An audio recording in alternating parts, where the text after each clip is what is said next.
Au nom du Père et du Fils et du Saint-Esprit. Amen. Viens, Esprit de sainteté, viens, Esprit de lumière, viens, Esprit de feu, viens nous embraser. Évangile de Jésus-Christ selon saint Luc. En ce temps-là, Marie rendit grâce au Seigneur en disant : Mon âme exalte le Seigneur, exulte mon esprit en Dieu mon Sauveur. Il s'est penché sur son humble servante. Désormais tous les âges me diront bienheureuse. Le Puissant fit pour moi des merveilles, saint est son nom. Sa miséricorde s'étend d'âge en âge sur ceux qui le craignent. Déployant la force de son bras, il disperse les superbes. Il renverse les puissants de leur trône, il élève les humbles. Il comble de bien les affamés, renvoie les riches les mains vides. Il relève Israël son serviteur, il se souvient de son amour, de la promesse faite à nos pères en faveur d'Abraham et de sa descendance à jamais. Marie resta avec Élisabeth environ 3 mois, puis elle s'en retourna chez elle. Acclamons la parole de Dieu. Louange à toi, Seigneur Jésus.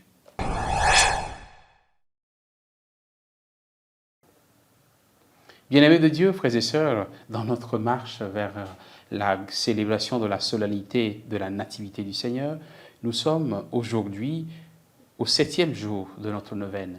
C'est le jeudi 22 décembre. Après la joie communiquée à sa cousine, Marie laisse sa joie déborder en elle. Elle va rendre grâce au Seigneur par ce beau cantique que nous connaissons, ce chant d'action de grâce que Marie va entonner pour louer le Seigneur, pour lui rendre grâce, pour célébrer ses merveilles.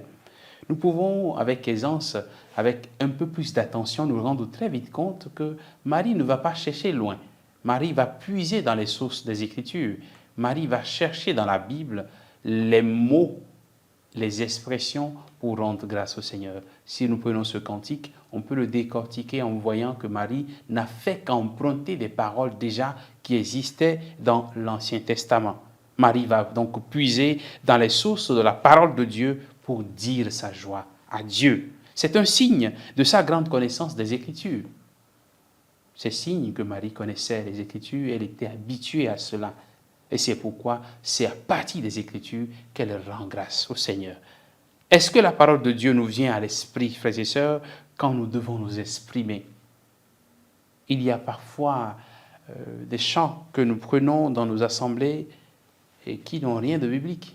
Souvent, c'est sur le coup de l'émotion, on compose quelque chose, parfois c'est bien beau à l'oreille, mais le fond de la parole ou du message qui est donné n'est pas là, parce que c'est totalement déconnecté des Saintes Écritures.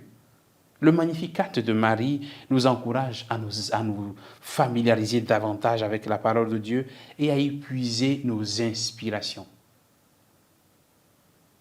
Frères et sœurs, voilà la première leçon de ce jour. La deuxième leçon, c'est l'humilité de Marie qui transparaît encore une fois dans ce cantique. Marie se montre comme l'humble servante du Seigneur à qui le Tout-Puissant a fait des merveilles. Apprenons de Marie cette humilité des enfants. Soyons de dignes fils et filles de Marie par notre humilité de chaque jour. Heureux les humbles de cœur, le royaume des cieux est à eux. Que le Seigneur nous bénisse et qu'il fortifie notre marche vers Noël. Au nom du Père et du Fils et du Saint-Esprit. Amen.